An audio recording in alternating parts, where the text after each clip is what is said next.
한나가 계속 한나를 괴롭게 해요. 괴롭게 하니 한나가 너무 힘들어서 먹지도 않고 계속 울었다. 그래서 한나의 서원 기도가 오늘 나옵니다. 그 서원의 내용은 주의 여종에게 아들을 주시면 그 아들을 내가 하나님께 드리고 평생 드리고 잠깐 드리는 게 아니라 평생 드리고 평생의 삭도를 머리에 대지 않겠습니다 하는 그런 서원의 내용입니다. 근데 한나의 서원 기도에 얽힌 에피소드가 나오는데 제사장 엘리의 오해와 축도가 이제 이어서 나옵니다. 오해를 받았을 때는 포도주나 독주 이야기 나오잖아요. 그걸 설명합니다. 오해를 풀었고 또 축도를 받고 나서는 또 감사를 표하고 돌아가서 이제 더 이상 한나의 얼굴에 무엇이 없었다?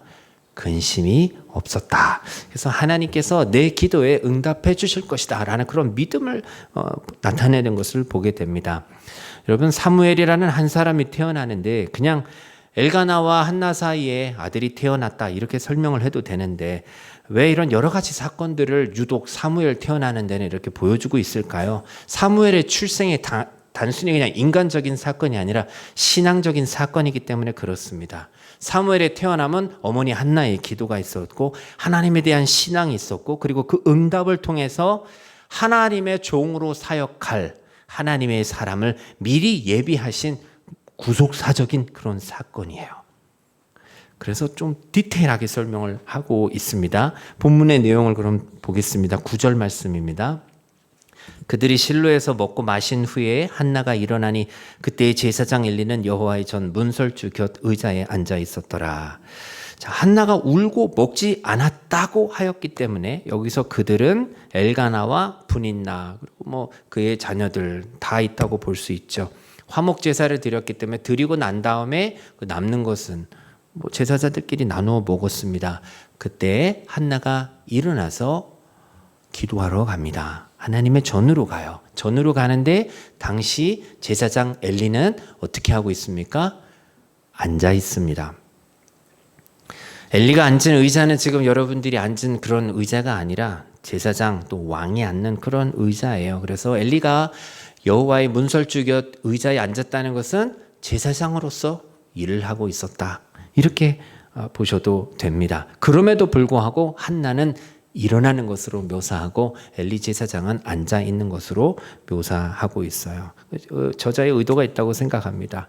왜냐하면 한나의 행동을 보면 기도했고요, 서원하고 이런 단어들로 묘사가 되는데 엘리는 앉아 있고 또 사무엘상을 한 4장까지만 봐도 엘리는 그렇게 좋은 표현이 없습니다. 눈이 어두워서 가서 처소에서 그냥 누워 자고 또 몸이 비대해서 의자에서 넘어져서 뒤로 넘어져서 목이 부러져 죽었더라 이런 표현들이 나와요. 그러니까 사사시대 말기에 암흑 같은 시대의 사무엘이 태어나잖아요. 그래서 당시에 제사장 어떤 그 모습을 보여주고 있는 좋지 않았다 이런 걸 봅니다. 10절 말씀을 다시 보겠습니다. 한나가 마음이 괴로워서 여호와께 기도하고 통곡하며 근본적으로 하나님이 한나의 태를 닫으셨지만 한나의 마음이 괴로웠던 것은 상당 부분 지분이 누구에게 있었다고요? 분인나에게 있었다. 근데 마음이 괴로울 때 한나는 하나님께 기도합니다. 그러니까 분인나 때문이 전부라면 분인나와 싸웠을 텐데 근본적 해결점은 하나님께 있다. 그거를 알고 있었어요. 분인나와 싸운다고 해서 어떤 자식이 생기는 거 아니잖아요. 그러니 한나는 굉장히 잘했습니다. 기도함으로써 문제 해결의 지름길을 믿음으로 선택합니다. 한나의 기도의 모습은 어땠습니까? 통곡했습니다.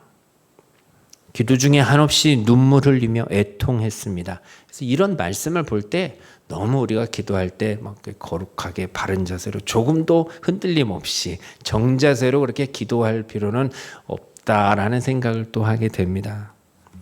신학생 때 인천 어딘가 동네에 있는 기도원을 친구 어머니가 기도원장이셔서 피아노 반주하러 한번 간 적이 있습니다.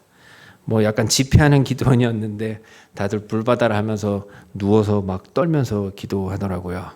그렇게 한참을 기도하다가 그 아들 밥 줘야 된다고 일어나서 집에 가시더라고요. 그래서 야, 저 독특하다. 기도는 보통 의자가 없잖아요. 아무쪼록 자세보다 더 중요한 건 무엇이겠습니까? 마음이다. 한나의 기도에서 우리가 배울 점이에요.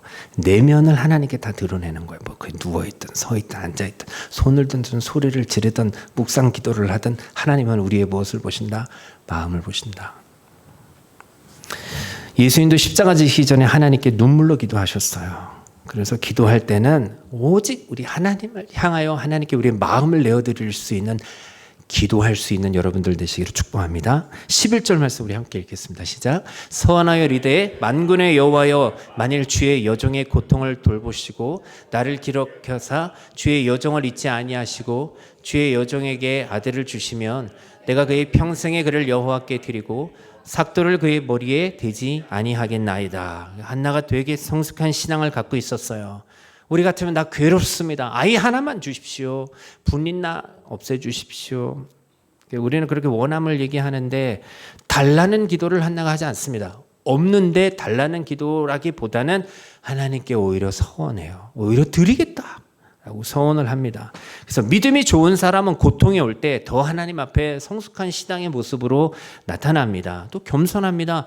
주의 여종의 고통을 돌보시고 여종을 잊지 않으시고 주의 여종에게 아들을 주시면 자신의 정체성을 하나님의 여종으로 그렇게 생각하고 있습니다.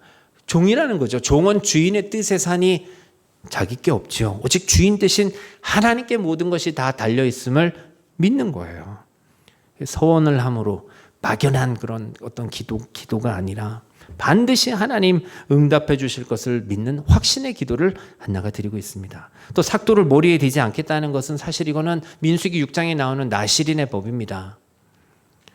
머리에 삭도를 대지 말았어야 할 뿐만 아니라 포도주와 독주를 마시면 안 되고 시체와 접촉해서도 안 되는 것이 나실인의 법입니다. 삼손 같은 경우도 나실인으로 태어났지요. 하나님께서 명하셔서 삼손은 나실인으로 일정 기간 살았어야 됐던 것인데 그와 달리 사무엘은 자기에게 선택권이 없었습니다. 엄마가 그냥 나실인으로 들여버렸어요. 그렇지만 두 사람 다 똑같습니다. 하나님 앞에 나실인으로서 민족의 위기를 하나님의 도움을 받아 구해냈던 사람으로서는 동일합니다. 12절 말씀 우리 또 읽어봅니다.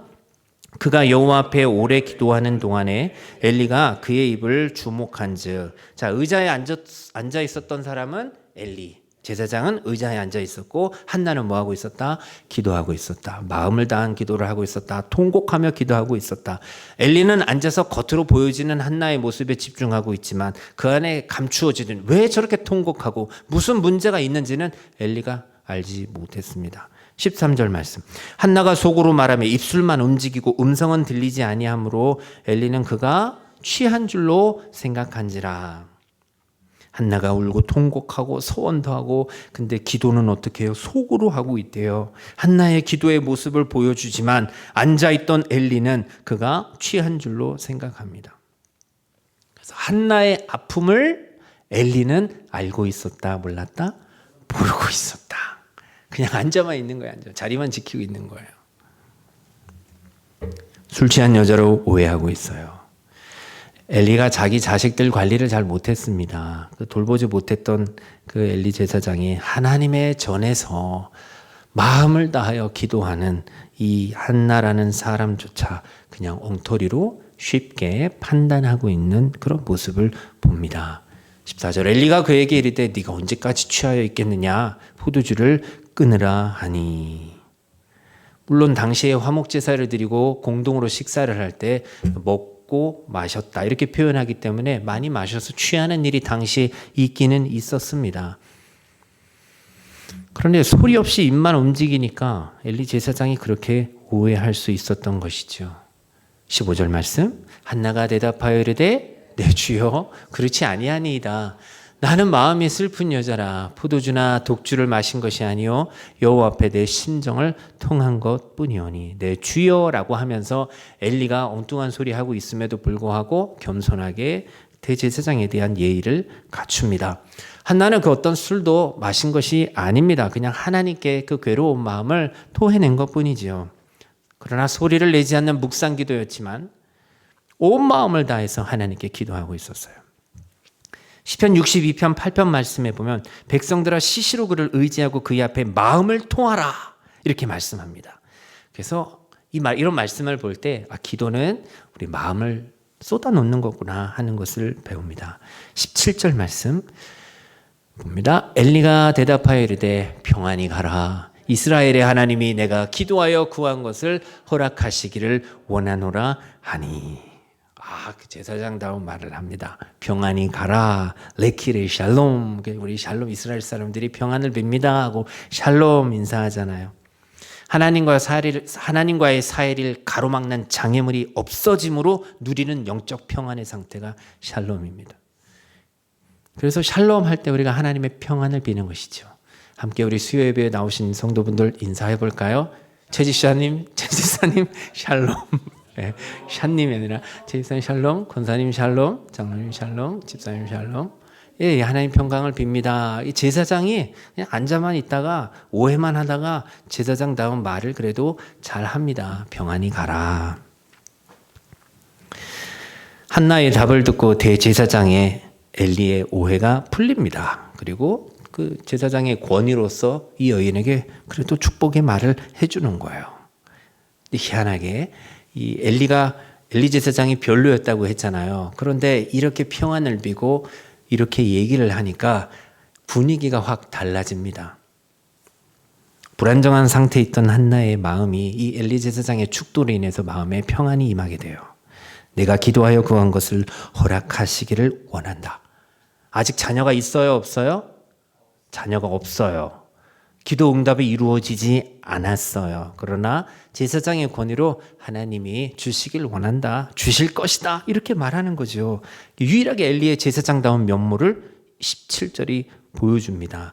한나의 기도 내용이 뭐였는지는 모르니까 그냥 네가 기도하여 구한 것을 하나님이 허락해 주시길 원한다. 이렇게 축복의 말을 한 것인데 겸손하게 기도하는 사람은 역시 수용하는 능력이 대단합니다. 18절 이르되 당신의 여정이 당신께 은혜 입기를 원하나이다. 네, 그 말이 내게 이루어지기를 원합니다. 은혜는 하나님이 주시는 거잖아요. 네, 당신이 말한 것처럼 내가 하나님의 은혜 입기를 원합니다. 은혜 입을 줄 믿습니다 하고 이제야 비로소 가서 먹고 얼굴에 다시는 근심빛이 없더라. 다시는. 이게 너무나 중요합니다. 엘리 축복에 대한 감사의 표현이에요. 한나의 마음이 괜찮아졌다는 것을 알 수 있죠. 먹지 못했는데 이제 먹어요. 그래서 심적인 고통이 제사장의 축복으로 끝났다는 겁니다. 이게 풀립니다. 얼굴을 보면 압니다. 우리가 그죠? 얼굴에 다시는 근심빛이 없더라. 우리가 원하는 상태잖아요. 밝은 상태, 미소 지을 수 있는 상태. 근데 근심이 있으면요 얼굴이 그렇게 밝을 수가 없어요. 근심빛이 있죠. 한나의 마음이 완전히 회복된 상태입니다. 다시는 실망하거나 슬퍼하지 않았다는 의미예요. 더 이상 자신의 상황이나 아이 없음으로 인해서 더 이상 분인나의 고통으로 인해서 내가 괴로워한다 안 한다? 괴로워하지 않는다. 응답받은 사람의 모습입니다. 어떻게 이렇게 한나가 변할 수 있을까요? 한나야말로 질문이 바뀐 인생이 됐습니다. 왜 맨날 그렇게 괴로워하냐? 왜 맨날 우냐? 질질 짜냐? 그러다가 이제 왜 네 얼굴에 근심빛이 없고 왜 이렇게 밝냐? 어떻게 먹고 마실 수 있냐? 하나님 때문이야. 질문이 바뀌니 답도 바뀌죠. 그러니까 하나님 앞에 마음을 쏟는 기도를 소리는 나지 않았을지라도 마음을 다한 기도를 드리고 난 다음에 제사장의 축복을 통하여 응답을 확신합니다. 그것도 믿음이에요. 한나가 확신합니다. 그래서 엘리의 축복 기도도 한 몫을 했지요. 그래서 확신 갖고 근심을 떨쳐낼 수 있었습니다. 응답이 지금 안 되었다는 거예요. 그래서 야 한나가 정말 대단하구나. 우리는 응답을 받아야 얼굴이 피는데 한나는 그냥 응답을 확신하고 얼굴이 피는구나. 우리가 배워야 할 지점이라고 생각합니다. 그래서 우리도 예배 드리고 나서 수요일 밤에 집에 돌아갈 때 돌아가는 길이 또 매일 기도하고 나서 가져야 할 태도가 다시는 근심빛이 없더라. 이 메시지가 우리의 메시지가 되기를 주의 이름으로 축복합니다. 아멘.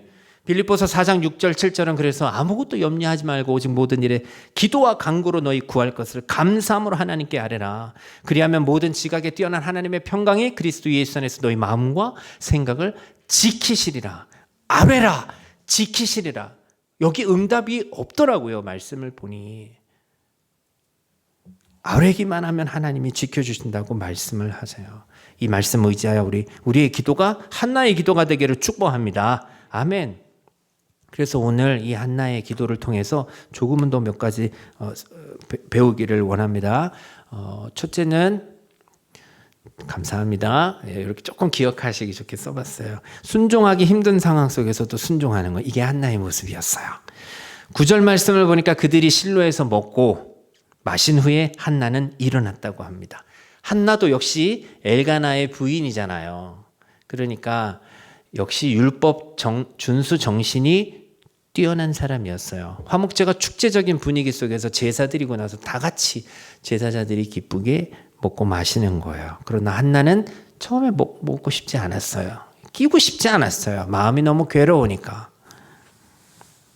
그런데 제사자는 함께 해야 하는 시간이기 때문에 참습니다. 꾹 참습니다. 끝날 때까지. 그리고 나서 비로소 하나님께 기도하기 위해서 자리를 빠져나옵니다. 그래서 한나는 제사 규례를 잘 지킴으로 율법을 준수했어요. 괴로운 내 감정, 내 어려운 일보다 하나님의 말씀을 지키는 사람이었다는 거죠. 신앙생활 하다 보면 참 어려울 때가 많잖아요. 아무리 하나님의 말씀이고 교회의 뜻이고 명령이라 해도 참 순종할 수 없는 때를 우리가 많이 맞이하게 됩니다. 인간이기 때문에. 그럴 때 우리가 어떻게 하죠? 도저히 그럴 기분이 아니니 하나님 날 아시니 내 기분 이해해 주시겠지 하면서 그냥 불순종하는 경우도 있지 않습니까? 아니면 내 감정 죽이고 그냥 묵묵히 우리가 순종하십니까? 우리가 다 죄성이 있습니다. 다 죄성이 있기 때문에 하나님의 말씀, 교회의 뜻에 120% 순종할 수가 없습니다. 또 그 내용들이 어찌 다 마음에 들 수 있겠습니까? 그러나 그러한 경우에도 순종할 수 있는 믿음이 되어야 됩니다. 하나님은 억지보다 즐겨하는 자를 기뻐하세요. 자원하는 사람을 기뻐하세요. 그러나 억지로라도 하는 것이 살아계신 하나님의 말씀이라면 안 하는 것보다, 아예 불순종하는 것보다 억지로라도 순종하는 사람이 낫다 안 낫다? 이승희 원사님? 낫다. 그러니까 끌려서라도 교회 오는 사람과 불순종하여 일요일날 저 멀리 갔더니 가는 사람과 무엇이 난지 알겠죠? 예. 억지로 하는 거 좋아하는 사람 누가 있습니까? 아무도 없습니다. 그래서 저도 억지로 교회에서 봉사하려면 하지 마십시오. 그냥 차라리 하는 사람이 2개 일하는 게 낫습니다라고 말 많이 하던 사람입니다. 그러나 오늘 말씀이 보니 순종해서 잘되게 하는 일이라면 야 이거 억지로라도 끌어서라도 해야 할 일이 있구나. 날 욕할지라도 그게 하나님 말씀 뜻이라면 그렇게 해야 할 수도 있겠구나. 근데 그게 사람의 뜻이 아닙니다. 하나님 말씀이라면이에요. 그게 다 목사의 뜻도 아닙니다. 하나님 말씀이라면. 중요합니다. 억지로 하는 게 우리 마음에는 안 좋고 피곤할지라도 하나님 앞에 순종하는 일을 우리 하나님은 기뻐하신다는 것을 여러분 꼭 믿으시고 그렇게 더욱 순종의 삶을 살아가는 조입을 모든 성도들 되시기를 축복합니다. 아멘. 2번째입니다. 한나는 오래 기도했습니다. 12절 말씀에 그가 여호와 앞에 오래 기도했다. 성경에 오래 기도했다 그러면 얼마나 오래 기도했을까요? 그래서 의자에 앉아있던 제사장 엘리가 이상한 거예요. 오래 앉아있는데 뭐 아무 소리도 안 들리고 당시에는 침묵 기도를 안 했대요. 이스라엘 사람들은 막 소리 내고 하는데 이 여인은 계속 그냥 입만 움직이고 있으니까 그걸 신기해서 쳐다볼 정도였어요. 그러다가 17절 평안히 가라. 너무 오래 기도했다. 이제 좀 가라. 그제 한나가 집으로 돌아가요. 그러니 한나는 제사장의 말을 하나님 대신 기도 응답의 약속으로 생각했던 것이죠. 그래서 도대체 언제까지 내가 이 제목으로 기도해야 하는 거지? 라고 할 때 그에 대한 답을 한나가 해줍니다. 언제까지 우리 기도해야 됩니까? 응답이 될 때까지 지속적으로 하는 게 기도 생활입니다. 기도에는 반드시 응답이 있습니다. 이사야서 58장 말씀에 네가 부를 때에 너가 부를 때 나 여호와가 응답하겠고 네가 부르짖을 때에는 내가 여기 있다 하리라. 예레미야 33장 3절 너는 내게 부르짖으라 내가 내게 응답하겠고 응답하신다고 하나님 말씀하세요. 그러니 기도는 응답될 때까지 하는 기도가 오래 기도하는 기도예요. 끈질김이 필요하다는 것이죠. 예수님도 항상 기도하고 낙심하지 말아야 할 것을 말씀하시면서 비유를 통해서 불의한 재판관과 한 과부의 이야기를 해주시잖아요. 과부가 억울하다고 계속 요구하니까 재판관이 불의할지라도 귀찮아서 들어준다는 비유의 말씀을 하면서 그렇게 끈질기게 오래 기도하면 이루어진다. 하나님이 오래 참으시겠냐. 자녀가 기도하는데 그렇게 말씀을 하셨어요. 이것이 기도입니다. 예수님도 힘쓰고 애쓰고 간절히 기도하셨던 것처럼 저와 여러분도 하나의 응답을 놓고 오래 기도할 수 있기를 바랍니다. 우리 하나님이 불쌍히 여기셔서 속히 응답해 주실 줄로 믿습니다. 아멘. 세 번째입니다. 기도 소리보다 마음을 열어 진정으로 하나님 앞에 기도해야 됩니다. 한나의 기도는 조용했습니다. 성격대로 기도한 것 같아요. 분인나가 괴롭히는데 남편에게 말도 안 하고 계속 혼자 끙끙 앓고 있고 그러나 마음 열어 그 누구보다 큰 기도를 드렸습니다. 입은 다쳤을지라도 그 누구보다 하나님께 크게 소리치고 있었던 사람이었죠. 소리는 없었지만 하나님께 상달되는 기도였습니다. 그게 진정한 기도라고 말할 수 있지 않을까요? 여러분은 어떻게 기도하십니까? 여러분의 기도 스타일은 어떤 것을 선호하십니까? 제가 한국에 있었을 때 장로교단 통합 측에 소망교회가 있고 명성교회가 있습니다. 사랑의 교회는 합동 측입니다. 소망교회, 명성교회, 온누리교회도 통합 측인데 교단을 나갔죠. 소망교회는 예배 시간에 아무 소리도 나지 않습니다. 아무 소리도 나지 않기 때문에 그 누구도 소리를 낼 수 없습니다. 500명, 1000명 본당에서 예배드리는데 오직 강단에서 선포되는 말씀만 있을 뿐입니다. 아멘도 기도하고 마칠 때, 성가대 끝났을 때 중간중간 아멘이 없어요. 전파 차단기도 달아나가지고 전화기 켜놓으면 배터리가 다 답니다.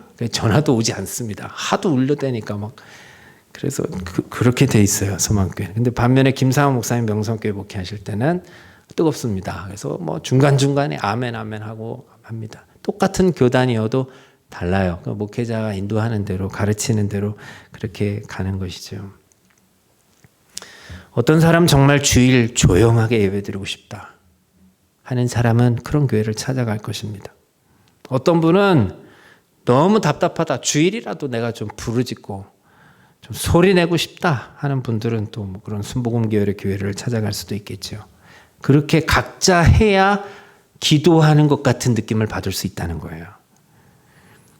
반대로 맨날 소리치는 사람도 때로는 침묵 기도를 해야 될 때가 있을 것이고 또 맨날 묵상 기도하는 사람도 급박한 상황 속에서는 정말 부르짖고 울며 기도할 때도 있을 것입니다. 말씀 안에는 다 있다고 생각합니다. 저는 양자 다 좋아합니다. 다 합니다.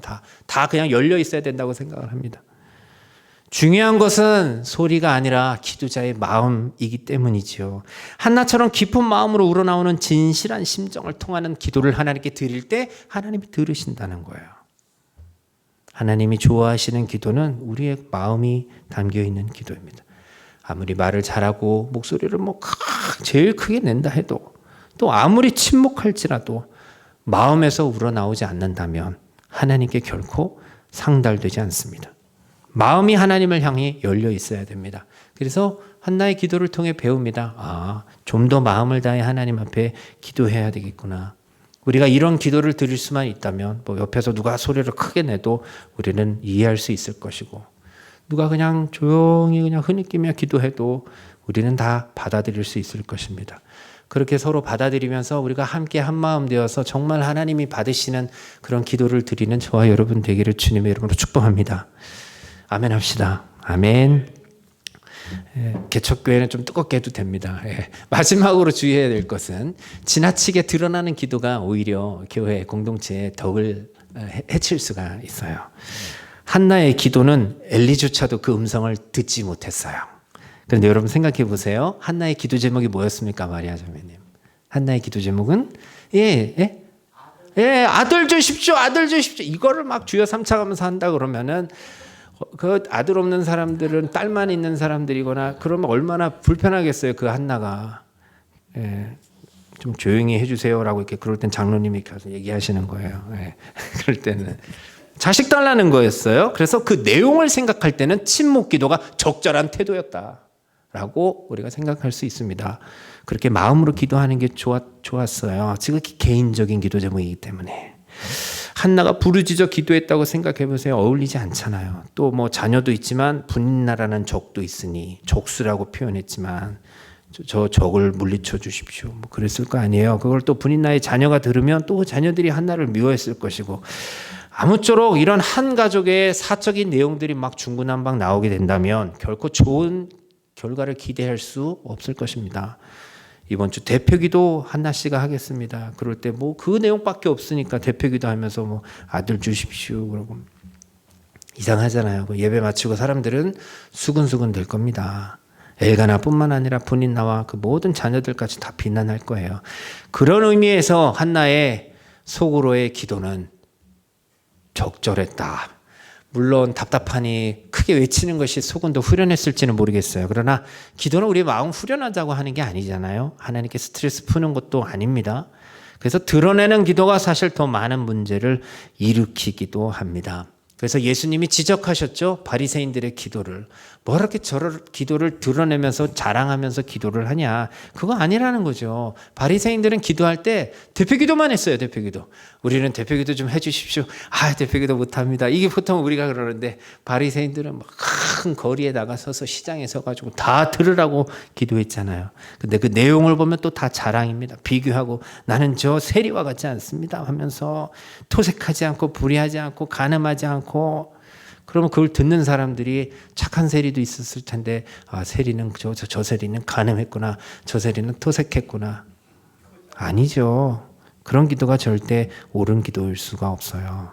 기도를 열심히 하는데 남는 게 사람에 대한 정죄밖에 없다면 그 기도는 사라져야죠. 이렇게 드러나는 기도, 드러내는 거, 특히 잘못을 드러내는 기도 여러 가지 문제를 일으킵니다. 그래서 혹 내용으로든 소리로든 드러내는 기도들이 교회의 덕을 해치지는 않는지 우리가 이거 늘 조심해야 합니다. 기도는 하나님께 드리는 기도잖아요. 그래서 지극히 개인적인 것은 아무도 모르게 나와 주님만 알게 기도하는 거예요. 그런 것도 하나 좀 있어야죠. 또 중보기도 하고 이건 좀 도와주십시오. 힘을 내야 됩니다 하는 것들은 또 이렇게 정말 기도할 수 있는 그 이야기가 엉뚱하게 흘러가지 않을 수 있는 사람들에게 정말 마음을 열어서 기도할 수 있는 사람들에게는 부탁을 할 수 있는 것이죠. 우리의 기도가 정말 골방의 기도도 있고 하나님 앞에 드리는 기도 필요합니다. 중요한 이야기 할 때, 한 번은 장로님이 식사하자고 하는데, 우리가 아무 데나 보통 가는데 한 번은 좀 조용한 대로, 그래서, 조용한 대로, 왜? 이야기 하려고. 무슨 이야기? 중요한 이야기. 그러니까 중요한 이야기 할 때는 어디로 가는 거예요? 조용한 데로 가는 거예요.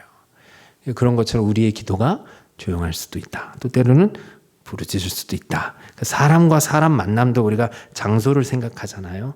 그래서 우리 안에 꼭 기도의 골방, 하나님 앞에 하나님과 나만이 아는 그 제목들도 올려드릴 수 있기를 바랍니다. 저와 여러분의 기도가 우리 교회와 공동체의 유익이 되기를 주의 이름으로 축복합니다. 그래서 정리할게요. 오늘 한나의 기도하는 모습을 통해서 우리가 살펴보았는데요. 전체적으로 보면 이게 한나가 사실 기도할 때부터 회복이 시작되었구나 이런 생각을 하게 됩니다. 그래서 기도하면 응답이 오는 거예요. 고난이 올 때 축복이 오는 것처럼 기도할 때부터 사실 회복은 시작되고 있다는 것을 여러분 믿으시고 언제나 여러분의 이 기도의 호흡이 끊어지지 않기를 바랍니다. 소리가 크던 작던 중요한 건 마음이니 마음 열어 기도할 때 우리의 모든 절망들은 희망으로 바뀌게 될 것입니다. 또 우리의 모든 한숨은 찬송이 될 줄로 믿습니다. 기도할 때마다 이미 응답이 우리에게 오고 있음을 믿으시고 얼굴에 다시는 근심 없이 살기를 주의 이름으로 축복합니다. 아멘. 우리